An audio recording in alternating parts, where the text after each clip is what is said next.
Great. Well, hello again, everybody. We do welcome you this evening. This is our first Women United event of 2022.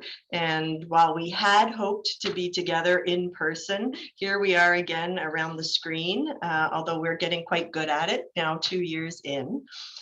So please join me and the United Way as we acknowledge this traditional territory's longer existence and its significance for the Indigenous people who lived and continue to live on Turtle Island. We are situated on traditional Anishinaabe, Haudenosaunee, and Huron-Wendat land. There are Métis and other non-status First People from many Indigenous nations present in our community today. This acknowledgement symbolizes the United Way's first step of many along this path towards Indigenous reconciliation in a respectful manner. So again, welcome. As I said earlier, many of you are returning and some of you are new. And today we really feel like we have a lot to celebrate. And so it's a wonderful time for us all to be coming together. In preparing for this evening, I was thinking back to a fall day a few years ago when we were all gathered in person at the beautiful home of Elizabeth Brown. And Pavna introduced this idea of Women United. And she sort of gave a brief introduction and said maybe it was something that we could think about for our community. And without really knowing exactly what it was going to be, I do remember my arm shooting up. Jose, I think you were there that night too, and your arm shot up and we said, sign us up. I don't know what it's about, but sign us up. And what we did know as a group was that we were committed to our community. And we knew that we wanted to raise funds, but that as donors, we also wanted to have a deeper understanding of the needs in our community. We really wanted to be educated. In that first year, 2018, we as a group raised a phenomenal amount of money. We raised $800,000. Really incredible. If you fast forward to today, since that time, people have sort of started to take notice of Women United. We've had more individuals come and join as members of Women United. And in 2021, this past year, we actually raised $1.5 million, this group right here. So I think that is phenomenal celebration. Yeah, we're really, it is, Laurie. Yeah, that's a good way to do it, Laurie. Yeah, so that is quite an accomplishment, and it speaks to the power of this group and the power of the model that we have set up with wanting to educate ourselves and learn about our own community. We didn't do that alone, though. We did have some help. Jose, did you want to say something? Well, you know, my brain is calculating all this. It's 87%. 21% since an average 21.744% on average since 2018. Pretty That's incredible. Ah, wow. Anyway, yeah. I had to say that. That's great. No, put up your hand anytime. I can see you right there on my screen. So I saw that. And like I said, we didn't do this alone. We did have some help, again, from the people around the screen that you're seeing here. So last year, we had the benefit of 2 separate challenge grants. The first one, now I didn't actually see, is Julie Parker with us tonight, Pavna? Yeah, okay, I hadn't seen her on my screen. So hi, Julie. So the first challenge grant that we had was through the generous donation of Jim and Julie Parker that some of you will already be familiar with, and they did the leadership grant challenge. So what that meant was any new leadership dollar or increased leadership dollar was matched by Jim and Julie Parker, which is just phenomenal. If you were a new leader last year, your donation was doubled as a result of that leadership challenge grant. And then the second challenge grant that we had was through Jessica Bain Hogan, who is my co-chair here at Women United. And she also stepped up and did a new challenge specifically for Women United. So any new Women United, your donation was again matched by Jessica. So if you are new in 2021, your donation was matched not once, but twice, which really spoke to, I think, the impact of that final dollar. So thank you both to Jessica and to Julie. You are real leaders in our community, and your generosity really is greatly appreciated. With that, I'm going to wrap up and hand things over to Jessica. Thank you, Jane. I would like to take the opportunity to thank Jane for her steadfast leadership over the past few years. She's been a passionate champion in advocating the power women have to impact positive change within their communities. Her commitment, her capacity to lead by example, and her naturally welcoming disposition have made it a pleasure to serve with her as co-chair of Women United. I'm very excited to share with you in advance of the public announcement, so please keep this hush-hush for the time being, that Jane will be accepting the baton from Darren Dougal and acting as our 2022 campaign chair. Thank you so much, Jane, and best of luck in your new role. I also now have the pleasure to introduce our new Women United's co-chair, who is Laurie Ross. Laurie, I know you're with us, so I don't know if you can wave to the group or say a quick hello. I can do both actually at the same time. Hello, and here's a wave. Hi, what everybody. A talented woman. Oh, wow, thanks. So Laurie has been a member of the Women United Committee for the past few years and has taken an active role in our Zoom events, often contributing to our question and answer periods. I believe she will be doing so again tonight. So I would ask each of you to join me in extending a warm welcome to Laurie in her new role as the co-chair of Women United. And lastly, before I hand it over to Bhavna, I would like to thank each and all of you for your unwavering commitment to the Women United initiative. Each of you make this group what it is and have such an impact on our community. So that being said, a heartfelt thank you. We have covered many topics together through our panel discussions: mental health, women, human trafficking, Indigenous programming, and homelessness, to name but a few. We have learned that Women United members want to know more about the issues in our community. One such issue being the issues that affect youth. Today, we will hear about some of the issues impacting our youth and how our community has collaborated to address those issues. So over to Bhavna. Thank you. Thanks, Jessica. Thanks, Jane. Jane, look forward to working with you as campaign chair. As Jessica said, we will publicly announce it on the 28th, but we thought we'd give you a kind of a sneak advance notice of who's going to be our chair. And Jessica, thank you so much for your continued leadership with Laurie Ross. We have really appreciated the challenge grant. We had a lot of people really responding to that. So thank you, Julie and Jim Parker. I know Julie, Jim's probably close by in case of technical difficulties, so thank him as well. And thank you, Jessica. It really makes a difference. And I have the privilege, my name is Bhavna. I am the CEO of the United Way of Kingston, Frontenac, Lennox, and Addington. And it is my pleasure to work with amazing people. I work with volunteers. I work with you amazing supporters. I work with the agencies, the frontline agencies. So I really get the privilege of working with the amazing people we have in our community at so many different levels and opportunities. We're really, really fortunate in a community like Kingston and area to have the kind of connections and collaborations that we see. All the stories you're going to hear about, I mean, it's been enhanced through the pandemic, the need for collaboration, but our agencies have been building trust and collaboration for many, many decades. And it takes time to get the kind of momentum and trust and working together that has happened in our community and continues to do so. So today we're going to hear about youth, particularly youth at risk. So United Way undertook the exercise of learning about youth homelessness because we had a higher rate of youth who were homeless in our community than other communities. And we wanted to get to the bottom of it and understand what was happening.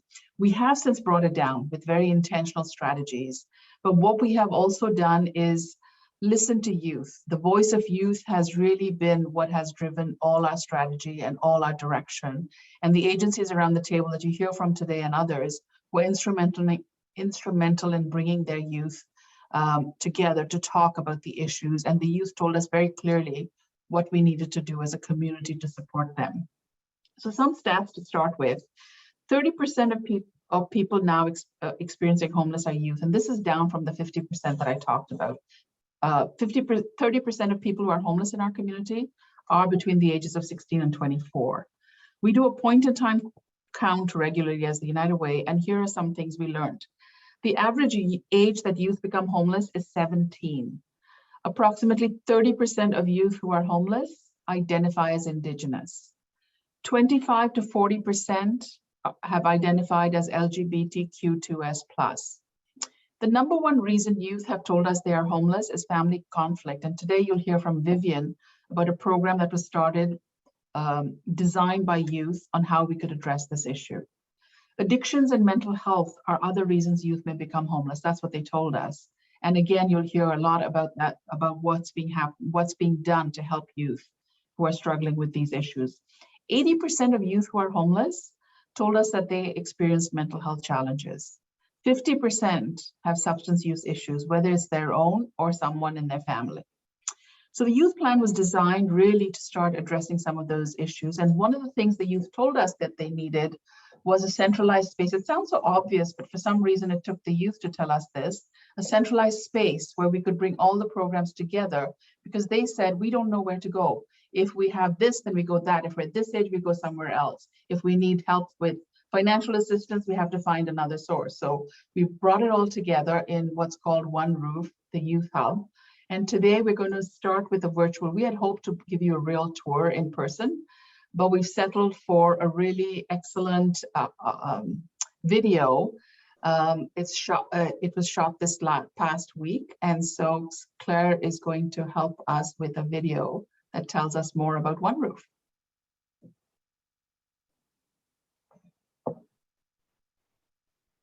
All righty, just give me a thumbs up if you can hear the audio when the video starts playing.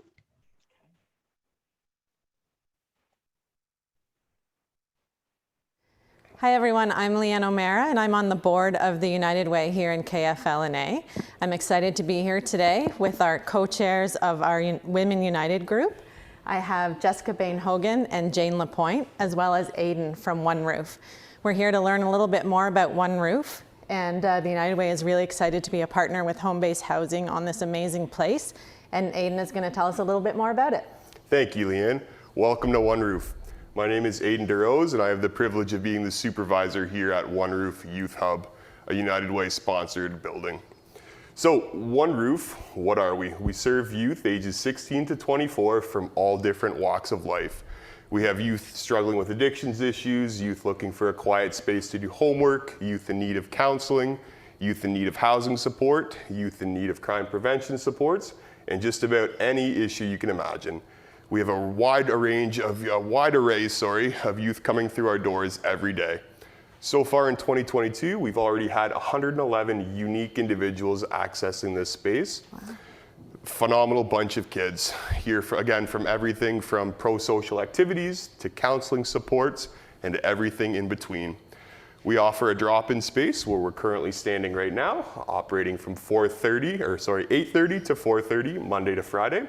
Our evenings shifts are 4 to 7, in which we offer a variety of programming, everything from karaoke to movie nights to a young men's group, all from 4 to 7. Cool. It looks like such an inviting space for them as well. Yeah, we actually had a lot of input from youth, a variety of different youth sitting around this space right now to see what makes this comfortable. One Roof is modeled after the Youth Wellness Hub's model of the right service at the right time for the right youth. So we really strive to include youth in the process. We actually have a youth-run committee that meets every month to talk about different issues around the building to make sure their voices are heard and they have input into the program that they're a part of. Great, thanks for the introduction. Hi, Crystal. I'm Jane. It's great to be here with you today. I'm wondering if you can just tell us a little bit about the programs that are available to the youth at One Roof, whether or not they need a referral, if they can just sign up themselves. So as a youth wellness hub, we strive to make our services youth-friendly with fewer wait times and immediate access to services. That is why all of our supports and programs offered by community partners are walk-in or drop-in style, such as walk-in counseling with Resolve or walk-in primary care with Kingston Health Sciences Center. And we don't require appointments. Youth can just show up at our door.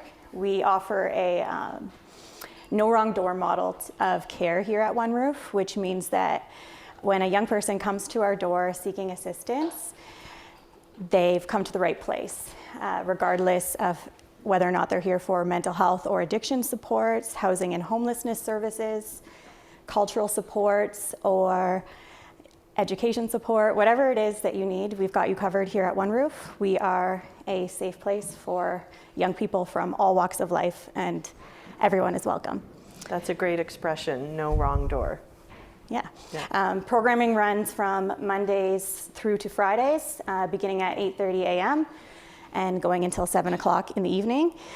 And as you can see from our community board, we offer a wide range, anywhere from karaoke nights to women's empowerment groups, LGBTQ2S support groups, art-based programming, music therapy, Indigenous programming. There's something for everyone at One Roof. And we are incredibly grateful to the United Way for providing us with this great big space to host all of this wonderful programming, and to all of our community partners. We have over 27 community partners who provide these groups and workshops, supports and services. That's fantastic. And I see some backpacks over here behind me. Yes, those are also thanks to other agencies and United Way and community donors. We always have lots of donations. Youth can come in and help themselves to clothing, basic needs, food, whatever it is that they might need. That's great. So the shoes and the boots that are below the backpacks, those are just available. And then I'm guessing there's hats and gloves and mitts. Yep. Fantastic. Hi, I'm Jessica, and I'm here with Brad today, who is the coordinator for the drop-in programs of One Roof. So Brad, if you want to give us a bit of an overview of the program and how youth access it, that would be awesome. We have a lot of good caseworkers here. We also have a great staff of crime prevention and also prevention diversion case managers as well. We can get everyone connected with. We also have a crime prevention team here that's for people that are in trouble with the law or also in some form of criminality behavior. We're standing in the kitchen here, obviously. Perhaps you can give us an overview of who does the cooking. Is it a sort of community setup? Can the youth help themselves? So if a youth wants to come in and cook something, if they want to go in and just grab something to go, we do offer all of that here. I'm more or less here to ensure that the food's going to cook properly. Nutrition meals are also going to be provided. We are also offering just simple day-to-day like adulting programs and also how to fix a budget and how to go grocery shopping. We also have the facilities to do washer, dryer, and also get a shower in as well. In regards to this, it's pretty much trying to treat it sort of like an apartment where youth can come, treat it as their own, and then if they have any questions, that's where we're here to help along the way. Perfect. So hence the name One Roof, where everything is accessible to the youth in one spot. Thank you very much for your time, Brad. Thank you. So we are now in the lower section of the One Roof, and it is the programming space. I have Crystal and Alexander here with me, and they're going to discuss the FUSE program. One of the incredible things that we are grateful to United Way for is that because the FUSE youth group is the only one of its kind in the KFL&A region, is that they provide transportation for rural youth as far as Sharbert Lake to attend these youth groups and have that safe space for meaningful belongingness and connection. So on any given Wednesday night, we have upwards of 15 to 20 youth reaching out to connect with the FUSE youth group. And I think that goes to say something, the importance of safe spaces. just because I know that when I was a youth, I really benefited from a safe place to go, just because in our society, it's still very predominantly focused on like heterosexual relationships and people who are straight, which like no judgment to them as well, but it's important for LGBT youth to have that safe space where they can be themselves and be able to say like, hey, this is me. As someone who's a part of the community, I think it's really beneficial for youth to know that it's okay to be who they are. And I love seeing groups like this just because it's really important. Hi, Ray. Hi, Helena. We're just wondering if you could tell us a little bit about the Indigenous Youth Program here at One Roof, why it's so important in our community, and just how many Indigenous youth there are in the area. Yeah, so every Thursday we do Indigenous programming 5 o'clock to 7 o'clock. It's open not just to Indigenous youth, but to anyone who's really interested in coming.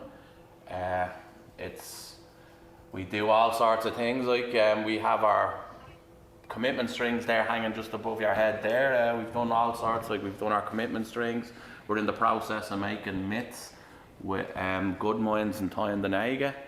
Why is it important for young people? Well, we have an urban Indigenous youth here, and you know, because of historical reasons, systemic racism, you know, we can go back and talk about like residential schools and the 60 scoop. We have a big population that might know their Indigenous heritage, but that might be all they know. So we have young people here that come here and say, oh, my granddad's or my ma, or you know, my grandmother is Indigenous or native. Or we also have young people like that come here that are very well versed in their heritage and their culture, and they have them teachings, and they not only join in, but they also can share their knowledge with all the young people here.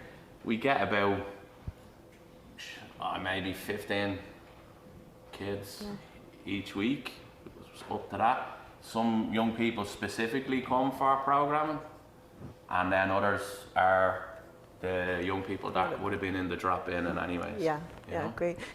Helena, maybe you can tell us a little bit about this mural that's behind us that's so beautiful.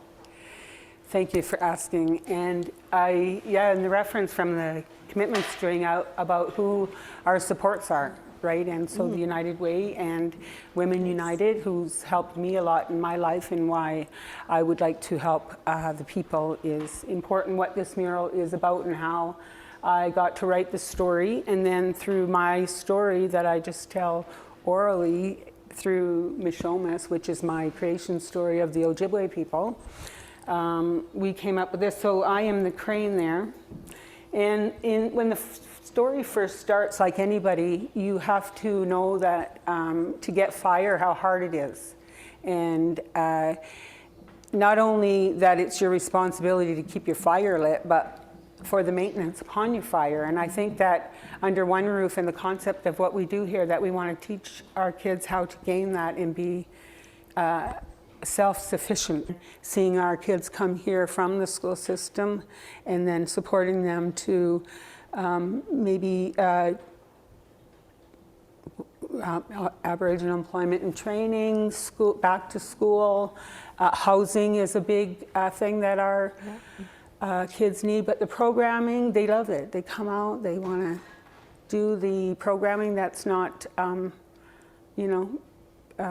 what comes with that is always, the activity, which is not just a craft, it's a cultural activity. So the teachings, the activity, we always have food and we always have fun, right? Yeah. It's always about what we do here and make sure that we meet the needs of our people.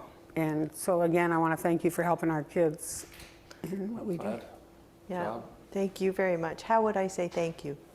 Miigwech for me as an Ojibwe specific Anishinaabe person, because in Anishinaabe, I want you to know there's 200 different bands here on Turtle Island. And so for Ojibwe, myself, that's what I say, miigwech. Miigwech.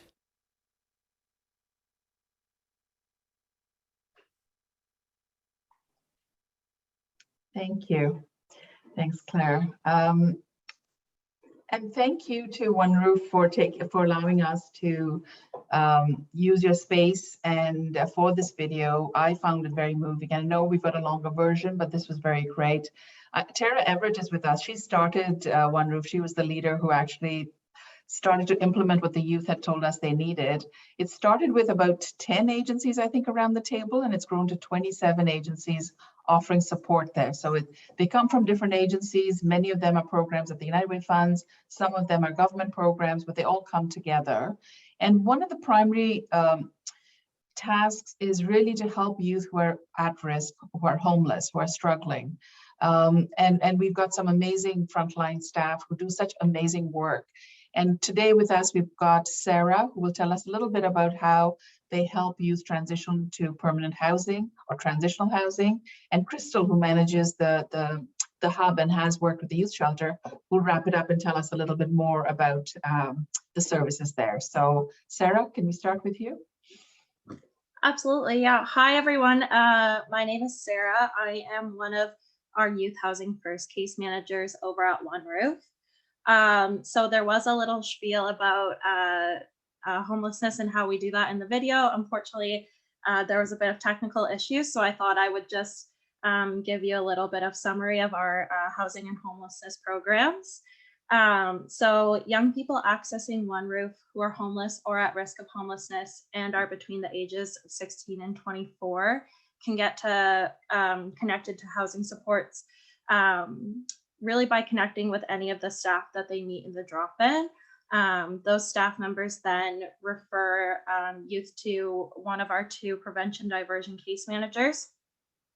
These case managers provide assistance with housing searches, housing education, shelter outreach, external referrals to our community partners, and then can also refer our higher needs youth to be put on a wait list for our Housing First program, which is the program that I work for. So the Housing First program supports youth who are actively homeless or who have just recently moved out of homelessness. There are 2 youth case managers, myself and my partner Danielle Williamson, and we each support a caseload of approximately 10 youth. These youth have become homeless for various reasons. Some have been kicked out due to family violence or conflict over moral differences. Some are victims of abusive families or partners, while others have been living in generational poverty and cycles of addiction, and they're just looking to break that cycle. So when we're supporting our youth in moving out of homelessness, we assess their level of need and also their ability to live independently. And then we work to house them either in our transitional housing or in market rentals in the community. So we have a few different types of transitional housing. We have Rise. We also have Sutherland Place and Journey House.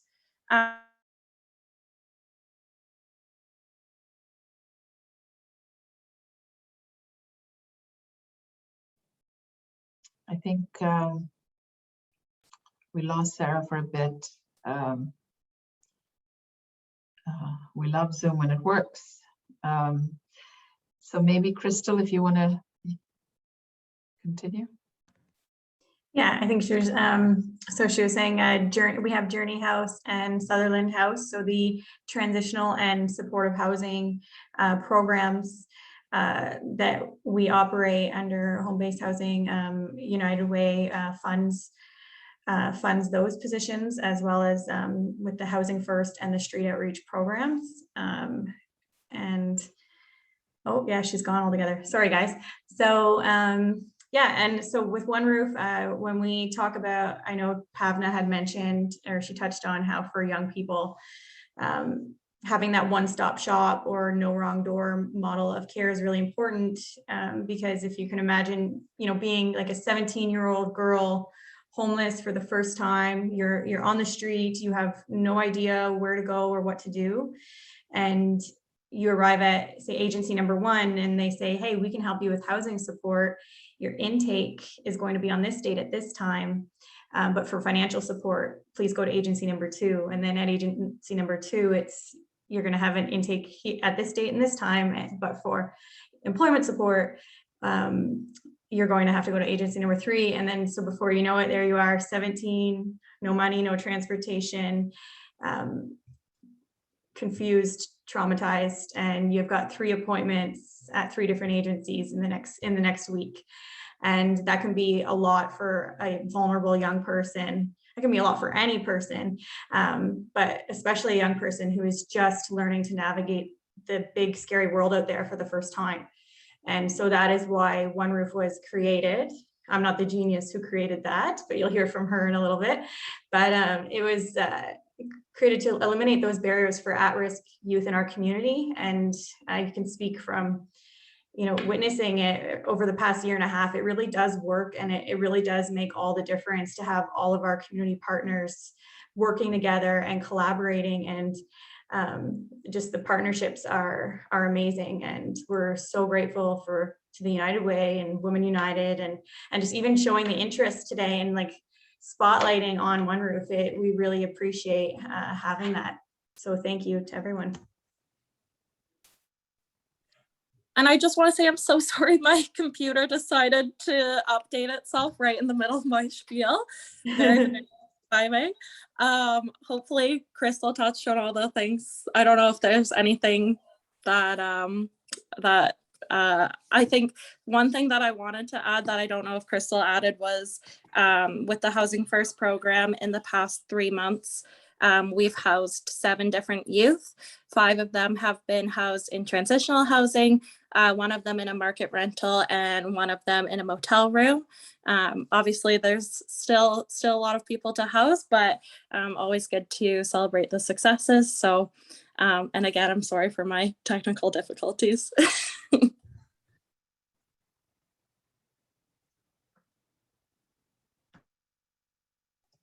Because we've been able to demonstrate the success through the great work that Sarah and Danielle do through Housing First, the United Way has committed to adding a couple of Housing First workers to offset some of their workload, just because we know that 2 workers is not enough for the volume of youth who really need to be housed. So that will be starting soon, and we look forward to working with Sarah and Crystal on making sure we fill any gaps that they identify for us. And that's thanks to all of you as Women United for the great contribution. And I think Jose calculated it was 21% increase per year. I would love 21% per day, but 21% per year. And we want to make sure we invested in additional programs that help youth.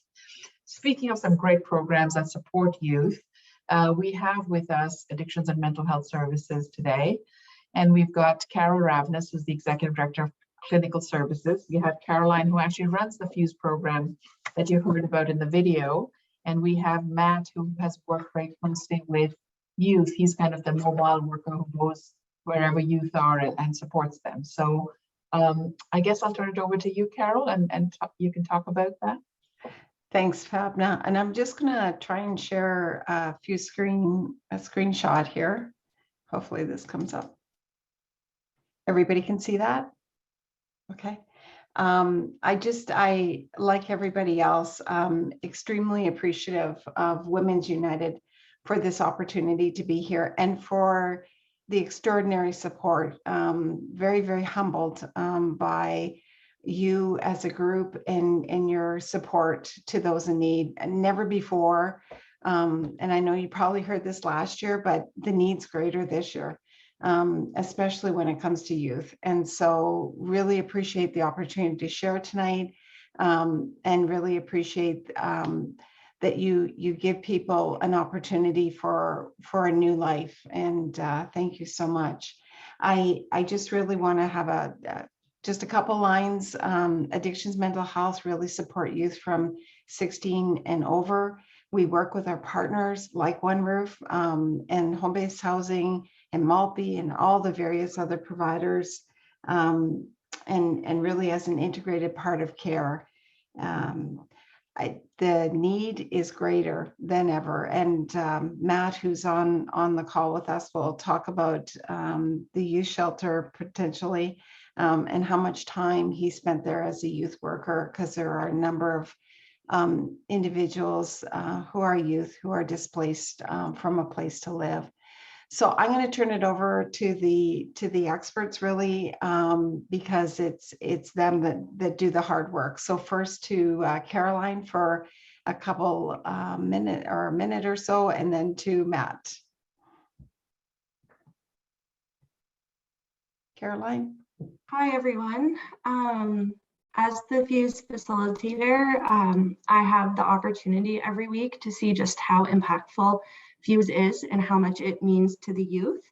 I see this especially when youth who are new to Fuse come in and acting very shy and timid and leave the group laughing, having fun with new friends, and then seeing them return the next week.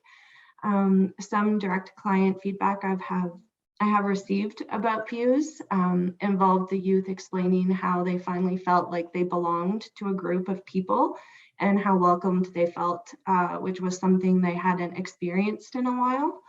I've also heard the youth say that they feel better after attending Fuse, as it always helps to improve their mood.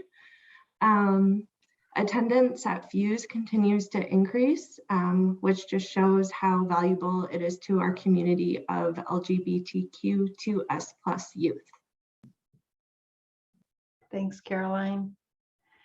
Gonna turn it over to Matt Kennedy, who was in our position of youth case management for quite a while. Matt. Hi, yeah, as Carol said, I've had the honor to serve in this role on 2 occasions now.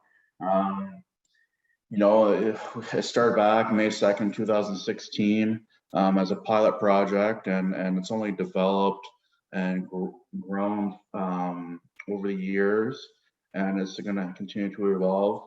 But our main job is to help youth 16 to 24 who are homeless or at risk, precariously housed. More on the side of helping navigate the housing system, and with a major focus on mental health and addiction. And I'll have some client stories to share later on, but a lot of collaboration with community partners. We work closely with the other speakers on here today, Youth Housing First, for Home Base and One Roof, and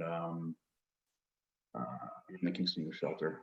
All very closely knit community. Thank you, Matt. And thank you again to Women's United and to United Way. These are 2 positions totally funded by your donations and would not exist without you. So thank you very much. Pavna? Was Matt going to tell us some client stories? Did he say he was going to tell us some? He can, I think. Yeah, sure. I thought that was a little later on. Yeah, some might be familiar with this story, but I had a youth that I worked with for over a year, and this is one of my most successful youth I had that I had the privilege to work with. Long time struggle with substance use. You know, housing was kind of at risk because of that substance use. So, you know, that it wasn't a, you know, some clients come in and it's really quick and then discharged, but this was a long journey with this client. But, you know, through the program, I was able to do some of the mental health symptom management and some of the addictions work, connecting them with other supports in the community to help address that addiction, able to reconnect them with the Cataract Relearning Center, where they were able to finish their high school credits. And I just heard recently that they graduated. She was able to complete probation for the first time in over 4 years. Recently got a job and has been maintaining that employment. And you know, the big accomplishment is being able to abstain from illicit substance use for I think it's over about 6 months now. She's aged out and I discharged her, but you know, that was a real motivating factor for her, and she was able to re-engage in a relationship with her son, who she didn't have custody of him, but because of the successes she had, she was able to get that relationship back and start rebuilding that relationship that was important to her. Thank you, Matt. I love my job. I get to hear these wonderful, amazing stories of people who've been helped, real people. I know we talk about the numbers, right? 74,000 people were helped last year by you. Every one of those 74,000 people has a story like Matt. Just thinking of this young person who's now reconnecting with relationships, is able to have the strength to stay off illicit substances. And that's just one story. So thank you for all the work you do. I also want to give a shout out to AMHS. We've talked about youth today, but they have been our partners through the pandemic. They have picked up some really, they've encountered some really challenging situations, and we've been able to fund some programs to keep them going through the incredible work that they do. We've had people, you know, it's hard to imagine people have, if you're homeless, how do you isolate? If you are struggling with limited space, or you're in an encampment, how do you protect yourself? And AMHS has been there. And I know it's preliminary to announce it because it was just recently announced, but they will be managing the integrated care hub going forward. So we'll be partnering with them with funding for that as well. So just wanted to give an extra shout out in addition to all the work that they do with youth.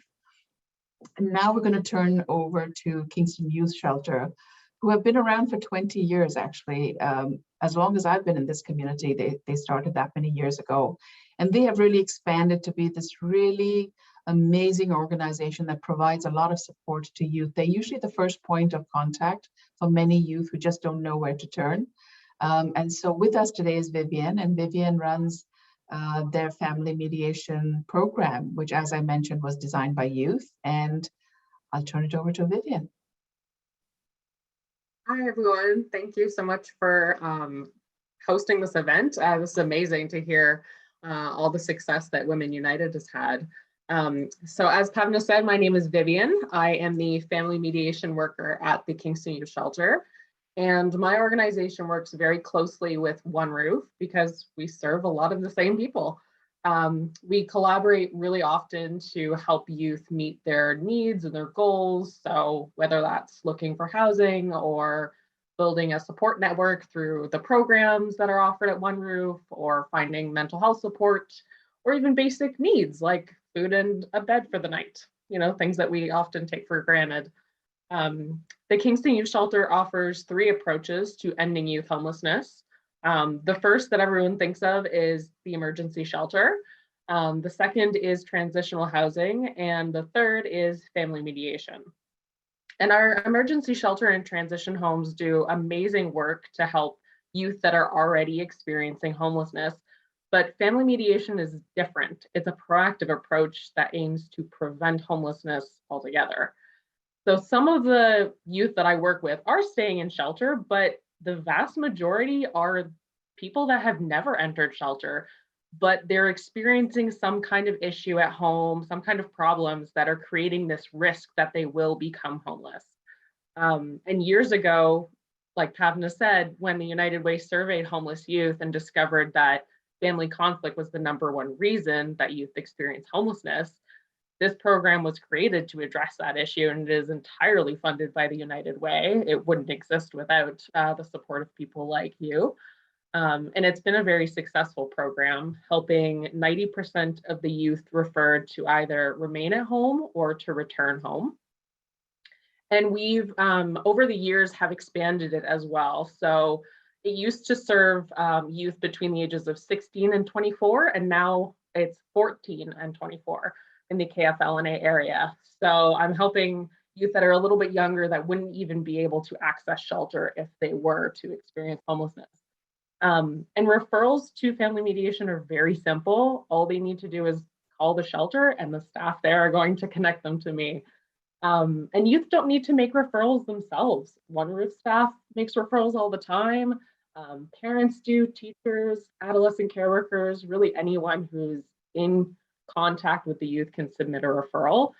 And then once I'm connected to the family, the process begins. And there's no limit on sessions. There's no strict timeline. Every family is so different. So I just try to figure out what level of support they need and provide that for them. And we want to make sure to remove as many barriers as possible as well. So I serve the entire KFL&A area, and I can meet families and youth when and where is most convenient or comfortable for them.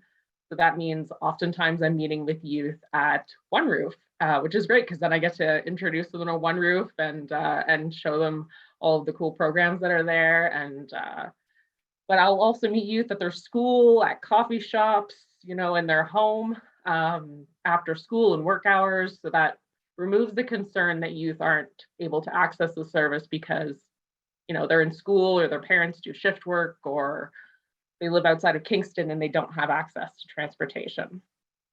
So really, if there's a chance that the relationship between the youth and their parents or their guardians can be repaired and they don't need to enter the shelter, it's always worth reaching out.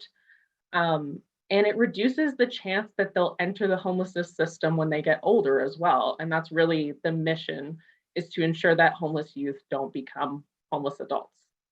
And I just want to say thank you again. We couldn't do this valuable work without the support of our community. So thank you very much. You want to brag about your success rate? Yeah, 90%. 90% of the youth who access the service remain sheltered, and that's really important to us. So again, a preventative, proactive program, and you do a great job. So thank you, Vivian. Really do.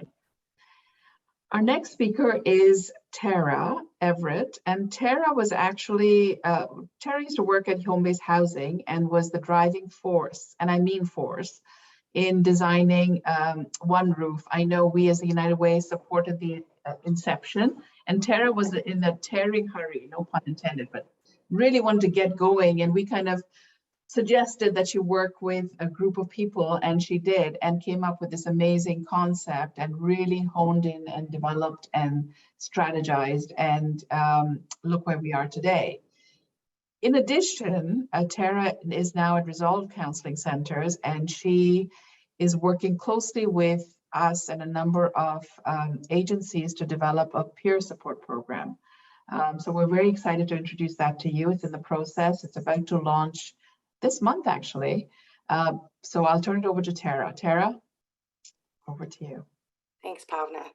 And we certainly have worked together for many years with the inception of the youth homelessness investment in One Roof.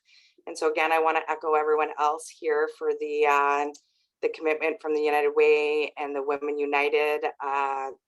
It funds such fabulous programs. And so I just want to acknowledge watching the video, seeing where One Roof has come. So in that new building on Alfred Street, right? From Barry Street, from a small little place on Barry Street. And, Crystal really identified how the needs were identified for how that project came about. And I worked for Home Base for many years, for 17 years, and I worked with homeless youth for that entire time, mostly within the housing services. And I, as a supervisor at the time, I was the main person that that I did all the intake to youth for when they applied to our housing programs. And so I'm not going to lie, I think I have a bit of vicarious trauma from listening to many stories throughout my 17 years. And I'm much like you, Jane. I get a little teary-eyed, and I remember sitting in the office at Rise, and I remember thinking, we can't do this alone. And so here I am. I'm going to get emotional now. It's for me to see where it's come from, where it began, is just amazing. And that the community has come together to support this project. And I don't know why I'm crying. So sorry. I'm much like Jane. So anyways, it opened its doors on Barry Street in 2017, and it's been 5 years, and it's an amazing project now. And I'm very proud of the community and all. And I want to acknowledge all the frontline staff as well, all the work that they do. It's not easy work, and they do such amazing work. So on that, I'm going to stop crying. I'm going to go over to the Youth Peer Support Program, because this is another really exciting project, and quite similar to One Roof. It's been driven and supported by the United Way and the community for the last couple of years, with a bit of a delay with the onset of the pandemic. So it kind of delayed the project a bit. But the steering committee has been meeting regularly to provide some initial research and conversation about what the needs are around what a youth peer support program would look like in our community. And so now we're kind of at the phase, as Pavna said, to launch and put things into action. And the peer support facilitator has been recently hired and will start in mid-April to really kind of move this project forward. So, and I just want to give a bit of background about what peer support is. So just to acknowledge that peer support work is a person with lived experience of mental health or addiction or homelessness or other kind of life challenges. And they use their lived experience to support peers who may be going through similar situations. So a peer supporter would listen and provide emotional support, but most importantly, they're there to inspire other young people. So they're not a person who they're generally would be a youth on their way to recovery and wellness, and that they're in a position in their life to help then give back and support other young people who are struggling as well. So I just want to identify that a peer support worker is not a counselor and should not be the only resource when they shouldn't be the sole resource when supporting other youth, but rather they're there to empower and provide some self-determination for the young people. So this peer support workers will be part of this project, which will provide so we're going to provide adequate training to the youth peer support workers, which once the facilitator is hired, they will develop the training and the modules to then, the ultimate goal is to deliver the training to as many young people as possible. And then from there, for the initial pilot, to recruit about 8 paid youth peers to then provide peer work within our community to different service organizations and within different regions. So we're hoping to expand to rural areas as well. With the ultimate longer term vision to expand to more peers beyond 8 and reach out to more of our community. And that's basically it in a nutshell, because it is just beginning. So I'm happy to answer any questions at the end if anyone has any. Thanks, Tara. And I do want to echo your shout out to the frontline agencies, not just in youth services, but right across the community. They do such amazing work every single day, and they are unsung heroes. We know that. Many people don't think of the kind of work that they had to do right through the pandemic, but there they were providing services, making sure that no one was left unattended. So thank you for that. Also a shout out to the youth, because when the youth homelessness plan was started, the United Way kind of convened everyone and listened to youth, listened to agencies, explored other communities to see what we could do. And exactly as Tara is describing, you can see how compassionate, caring all our agencies are, but they couldn't do it alone. This took an entire community coming together to come up with some of the solutions that you've heard of today. And these are just some. We could spend all day telling you about the amazing programs that are being delivered to youth in our community. And we will someday. We will provide you the list, but we'll continue to share with you some of the amazing work that happens. We have another new program that actually Tara introduced us to, which is a new RV that's going to go around town and into rural areas to provide counseling and health services. And AMHS is at the table, the public health is at the table, Kingston Community Health Centers, a number of our youth serving agencies will be at the table too. And we will actually go out to where people are in rural areas, but also in areas of Kingston that are not accessible to many people, where they cannot actually get some primary health and some primary services. So watch for more information on that. Without further ado, I know we've talked a lot today, some amazing work that's happening. I'm going to turn it back to Jane.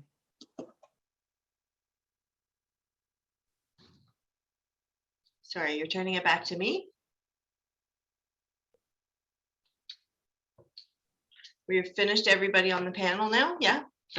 Yeah, okay, great. So I'm just going to really briefly thank everybody that was on the panel, especially you, Tara. I was just starting to type, so sorry I was interrupted, for making me know I'm not alone and getting choked up on it. So that's always great. Now they have somebody else to pick on besides me. So thank you. But I do really genuinely want to say thank you to everybody that came to speak and share your knowledge and your work. You really are the glue that keeps the Women United group together because of your educating us and the stories that you share with us. We do just continue to come back and we continue to dig deeper and want to do more. So thank you very much for your time with that. We are going to open the floor for question and answer, but just before we do that, I do have one other small announcement to make, and that is that Jessica has agreed. I talked about the challenge grant that she did last year in 2021 for new women leaders. Jessica has very generously agreed to extend that grant to us another year. So please, everybody that is here today, find a friend, tell them about this group and what we're doing. And if they have any questions, give them my contact information, Pavna's contact information, and I'm happy to speak to them about what we're doing, because we fully expect to be back here next year with a whole new celebration.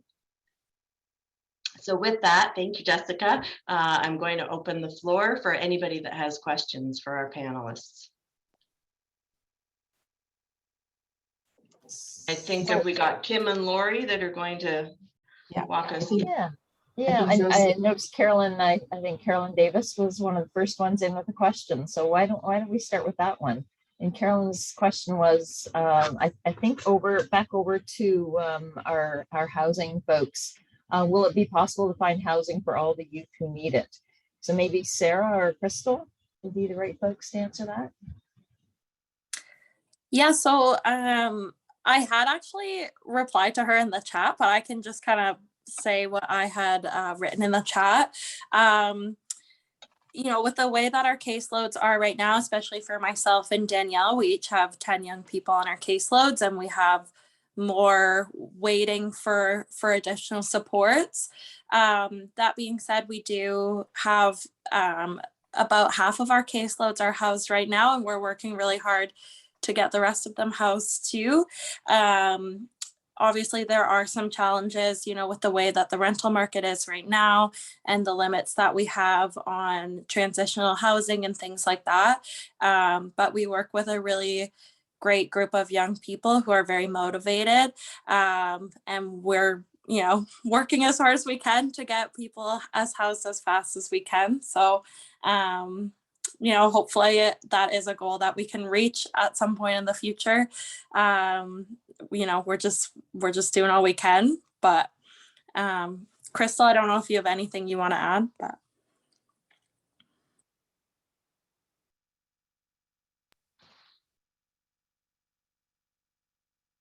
Sorry. Yeah, and just continuing to collaborate with our community partners and trying to look at new and improved ways to expand on like transitional and supportive housing programs. So can I jump back in? I was sort of a bit amazed that, you know, you're using motels for kids. I mean, that's sort of not the best sort of environment for a young person to be alone in, is it?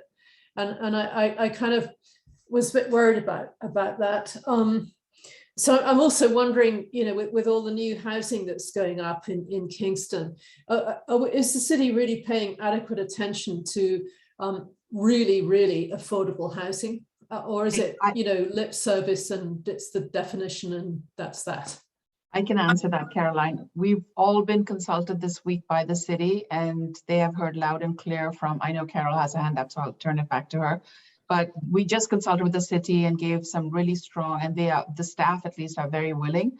We are looking at how we can convince the counselors to also understand some of the issues that agencies face. And I'll hand it to Carol in a second, but I just wanted to mention about the motels. When kids are put in motels, it's very clear that they are able to be in the motel. So our agencies do a great job of segmenting, and it's better than them being on the street. Well, but they yeah, don't put just anybody in a motel. They very carefully select who can manage and who it would just be a temporary solution. Carol, you had your hand up. Similar to you, Pavna, just to underline that it is a very current topic, but to ask all of you on this call, please advocate because there is a desperate need for housing in the KFL&A area. And, you know, we do have times when we cannot find affordable housing, even with rents up. So I know that you give generously of your resources, but it also your advocacy to continue for community leaders to pay attention to the needs of housing for our most vulnerable, including our youth. Thank you. And the definition of affordability is what we're pushing, because CMHC definition is, I know we're going into the technical pieces, but CMHC definition is 80% of average rent, which is really, really high. People on OW, Ontario Works, get something like $700 a month if you're single, and ODSP is something like $1,100. You cannot pay rent and eat at the same with that kind of income. Thanks. So we're suggesting affordability goes lower than 80%. Yeah. And Jose had a comment as well. Yeah, a couple comments. First, thank you very much. It's my first kind of virtual meeting. You know, I'm really enjoying this, actually. I wish I had more time before, but anyway. So I totally agree with the rent. There's a couple things that came to mind with me when you're talking about the rent. And my daughter's working and she's fine. She's downtown Kingston and she has a hard time, and she has a decent job. It's nothing high salary, but she has a hard time herself to finding a 1-bedroom apartment that is affordable, which I am just shocked. And now hearing this today, obviously, so, being an advocate, I think that's a great comment that we had just a couple of seconds ago. And the other thing, I just had a question to people at One Roof. First, I think that's a great place. It's pretty amazing. I noticed the programming, and I heard, I think it was Matt saying that he had a young woman, that she's back on her feet, and we helped her out, and he really transitioned her. Now she's working and all that, which I think is wonderful. But is any progress about budgeting, about what is a pay stub, what to do with that money, and at the bank, and how they're working with this, and now taxes has to be filed, and is anybody teaching them in that programming about, so you get your pay stub, or your pay stub is this, but then you got, the government takes some money, and then you got, UI takes some money, and then somebody else, and then whoops, you got this and that. Is anybody explaining or is any programming within that One Roof about the finance part of it? The reason I'm asking that is I know in the high school level, a lot of that is gone. I think it's coming back, but a lot of it is just didn't, completely. When I was in elementary school, we went through this, but now that's not even discussed. So is anything in the One Roof programming about that? Yes, that's a great question. So One Roof specifically does have a food literacy assistant. So his role is really, it's about managing your budget. He'll take the youth one-on-one out to the community to grocery shop and meal plan on the budget that, the very stringent budget that Pavna had spoken to. We also have life skills training workshops hosted by like Youth Hub or Girls Inc. And they'll touch on some of that that budgeting piece. And then our Housing First case managers work very intensely with their clients. They have what's called an honest monthly budget, where it's updated constantly and breaking that down. But things like that, like a tax clinic, we're always looking to community partners to host things like that, or just finance workshops in general. The more the merrier, really, because it's needed. I think we have a few bank people around who might be able to help you with that. Well, and can I just add to that a little bit, is because Resolve Counseling has, you know, a lot of community organization knows Resolve as part of, you know, doing a lot of financial literacy within the community.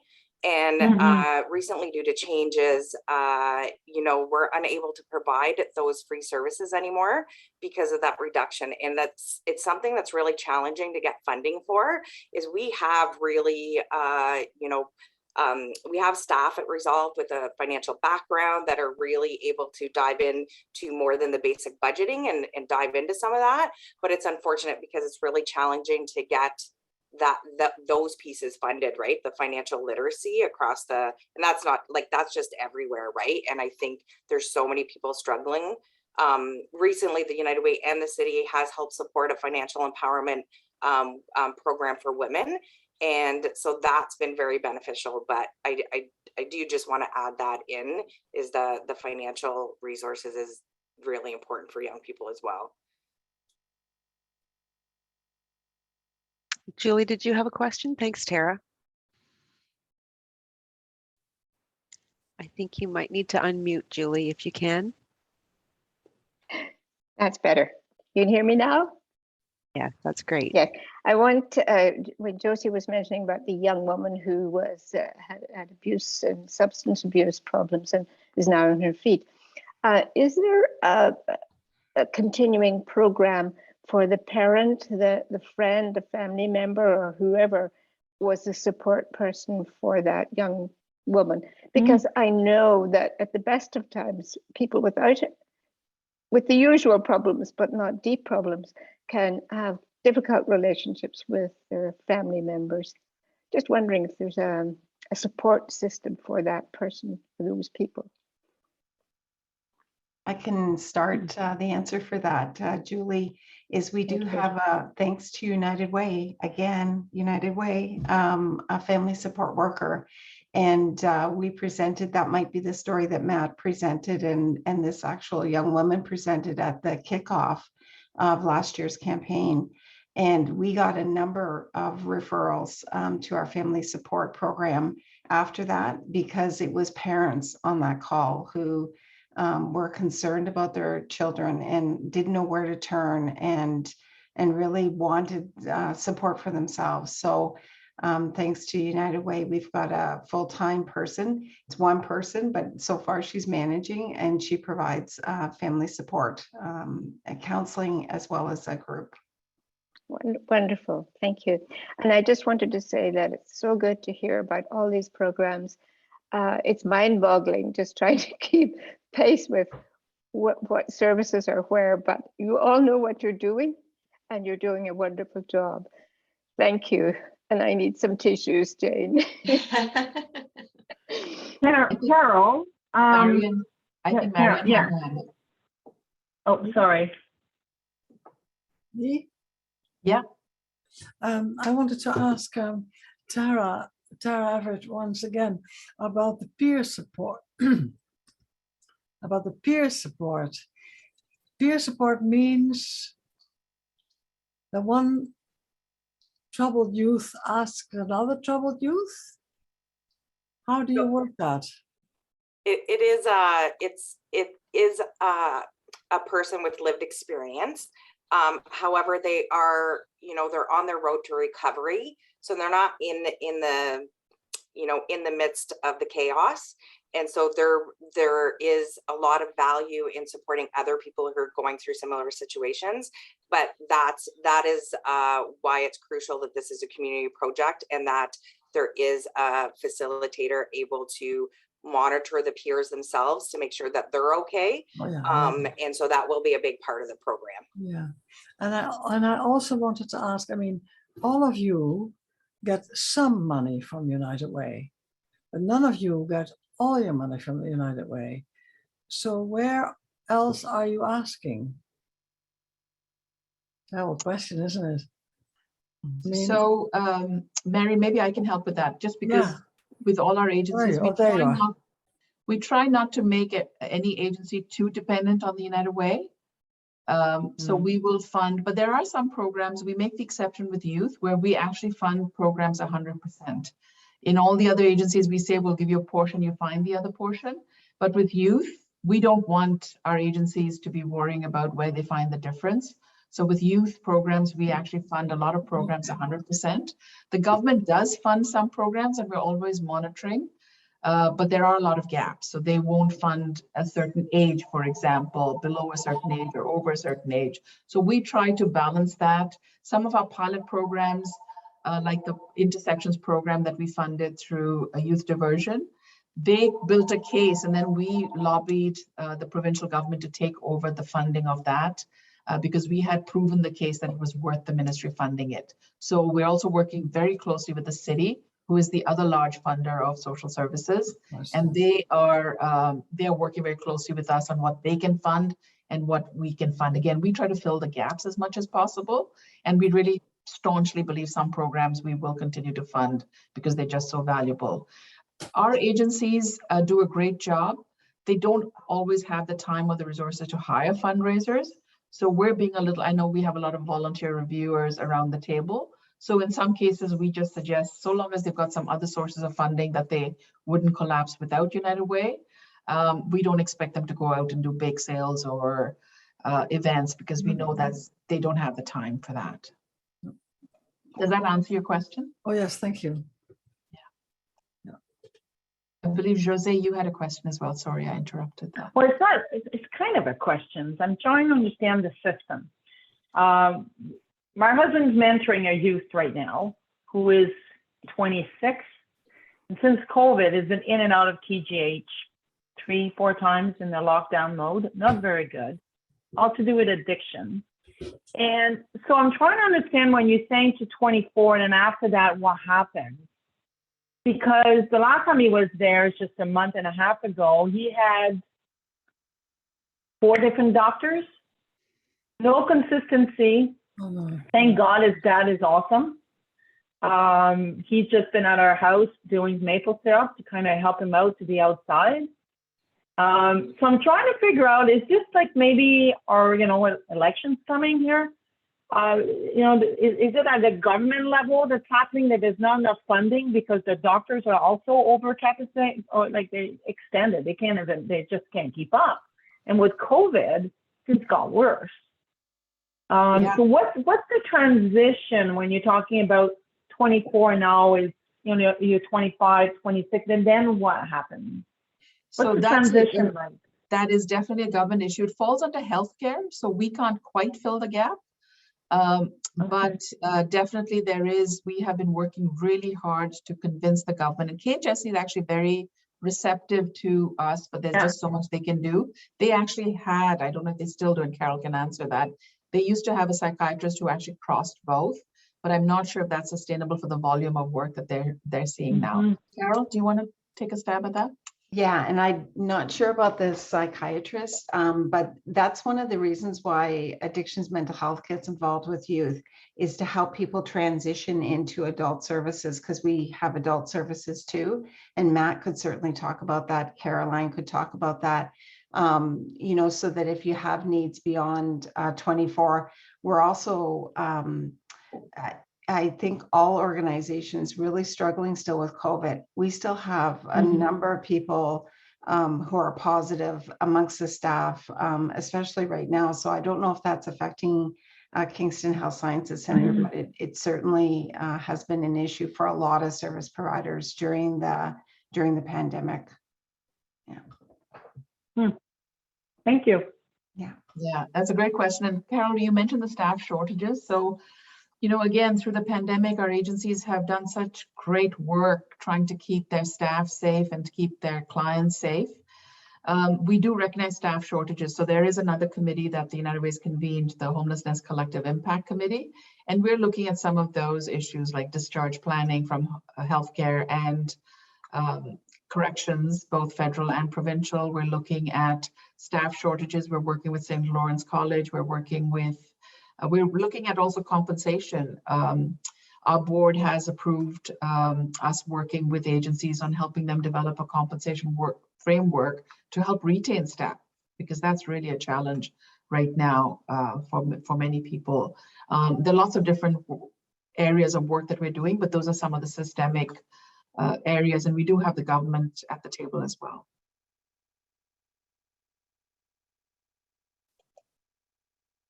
With any other questions? Any comments, thoughts? Catherine?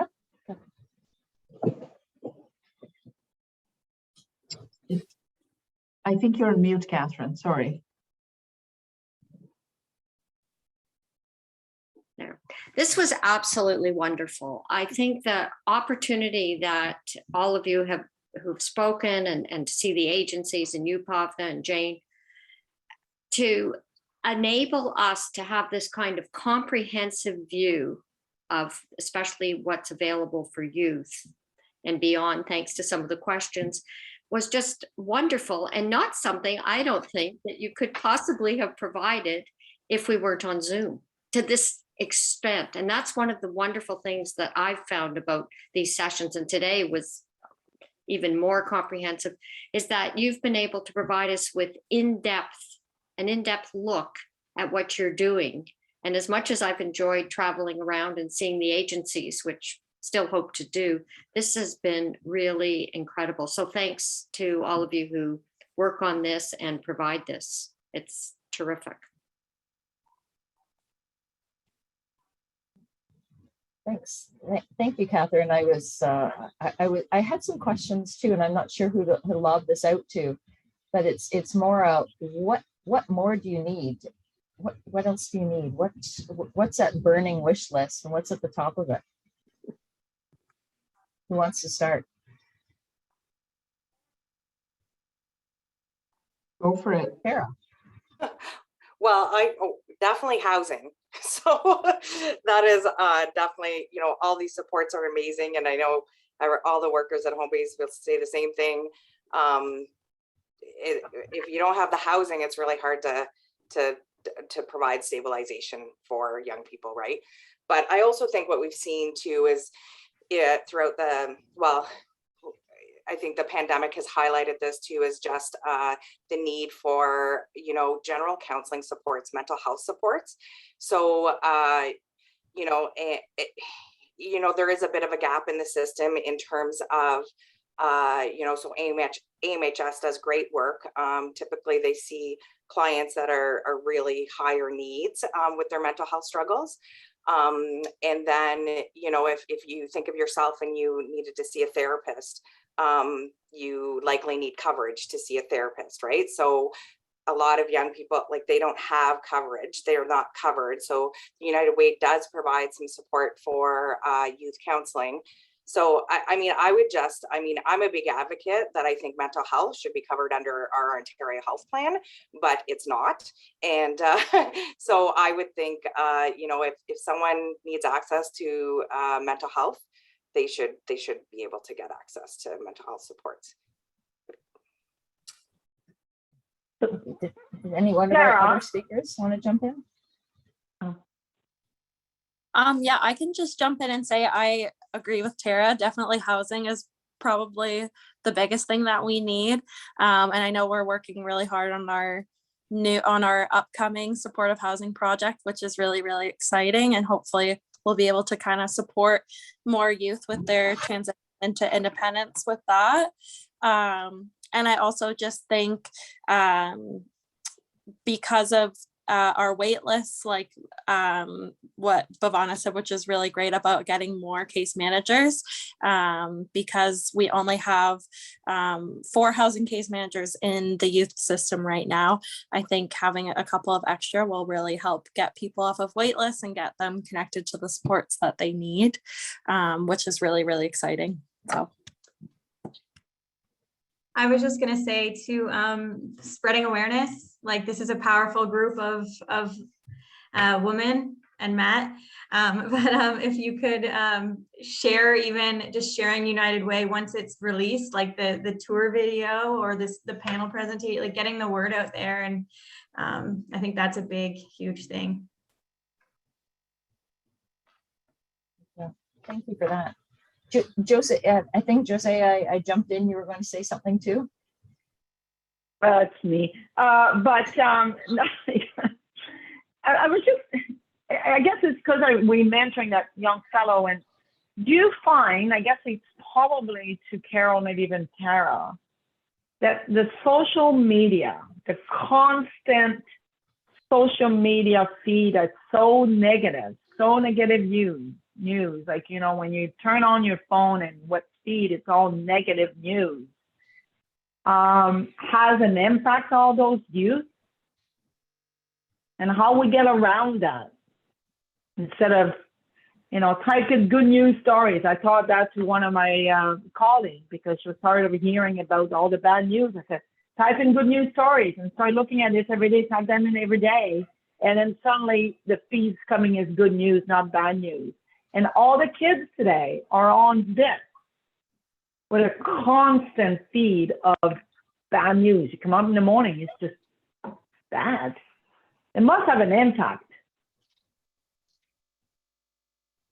You guys see, Carol, maybe? Yeah, I'm sure it does, but it's also so much a part of their lives. Like it's, I'm sure through the counseling, it's how to manage that. And because it's also their connection to all their friends, to their supports. It really is a new way of working, and but also working with the young people around social media and bullying and different things, that the negative part of that. While I have the airtime, the one thing that I think tonight has shown is young people matter, and we all need to continue to support and believe in them. The pandemic's been, that's an age group that we know the pandemic's been really, really hard on. So having the focus here on that and continuing to spread the news that with a little love and a little attention, a lot of good can come. So I just really appreciate again the focus on this population. Thank you all so much. Thank you for what you do. Thank you, Carol. See, Diana O'Grady has her hand up. Hi, Diana. Hi, thank you so much, Laurie. I wanted to just say thank you so much for the invitation to participate.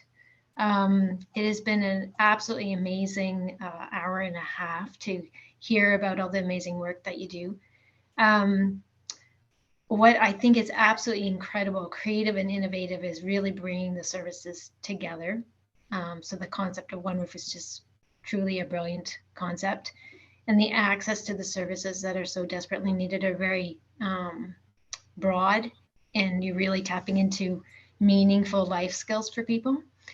My question is, how do we grow this across the life spectrum? And maybe it's just that I'm not as aware. I have my youngest. Here, I'm going to get emotional. She is. You can do it. I know, thanks, Jose. Come on, you can do it, Diane. So we have been on a journey for years through elementary school, and it's really, for me, around early identification and access. And they have had the journey through learning disability, mental health, and gender identity. And we are now just on that cusp of really starting to get the support that they need, and its connection. They feel lonely, so these services that you are providing are just amazing. And when I got the invitation, and I know United Way does excellent work, and unless you really need it, you don't even realize how absolutely fantastic what you do each and every day and how meaningful it is. And I'm sorry to be so emotional, but when it's right there and you've been trying to connect to services and had such a hard time doing so, and then you finally get to a point where now my youngest, they are, I guess, considered a youth, and you see what you're doing for youth. And we're blessed because, you know, we have strong family connection, and many people don't. So I appreciate that. But we still need a lot of the great work that you do to support them through it. We're connected with a mentorship program now, Boys and Girls Club. It's just a Maltby Center. Like, it's just incredible how many people it takes to support the needs of their youth. And from the bottom of my heart, thank you. And I do hope we can do something earlier with children so that families don't have to struggle, and we get more and more kids on a pathway that is successful, that you're really helping to bring people, return people to. Thank you for sharing, Diana. I'm so sorry you had to go through everything you did. I'm glad that you're finally getting the supports you need. We are actually working with Family and Children's Services on a similar hub for families to start really early, and we're looking at 0 to 6, because that's when we really as a community need to come together. We're just in the process. We worked hard as the United Way to secure ministry funding for this. It's a pilot project.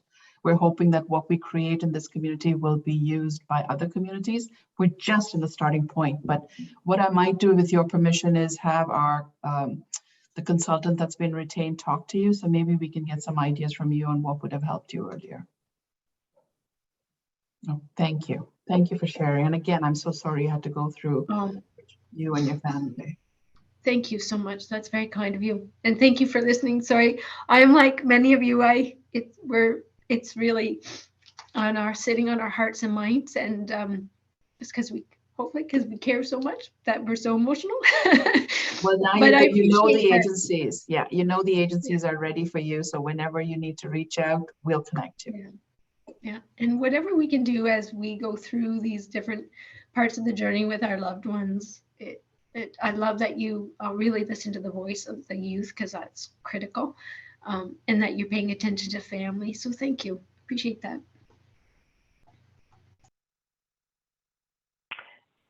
Diana, I feel for you.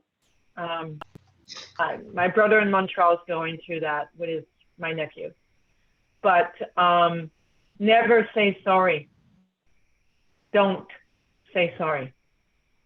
There's nothing to be sorry about. Yeah, thank you. You're welcome. Give you a hug. It's nice to see you.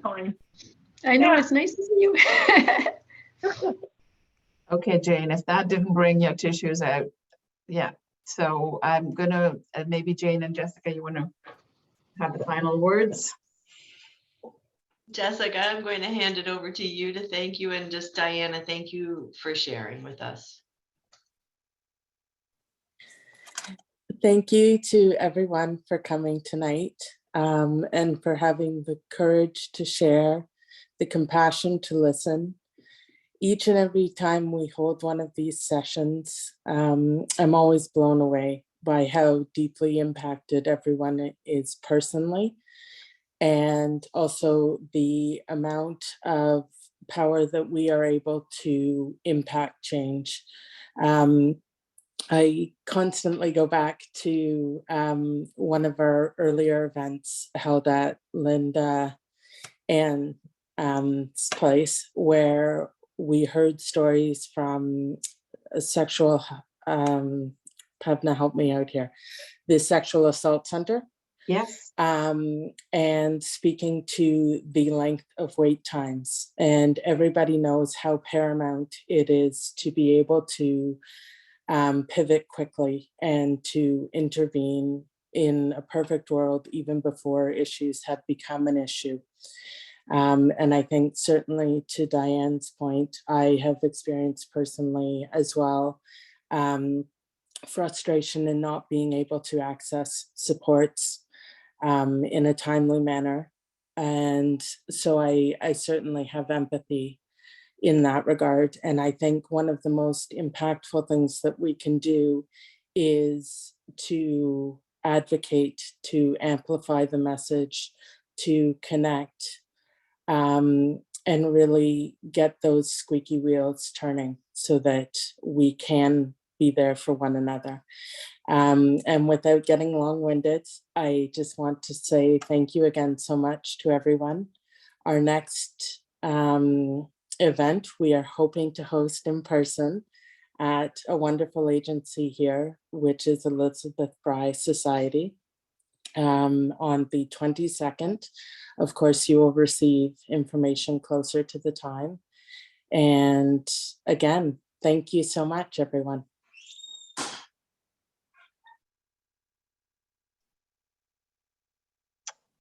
Thanks everyone for your time, and thanks to all our agencies. Thank you, Women United. Yay!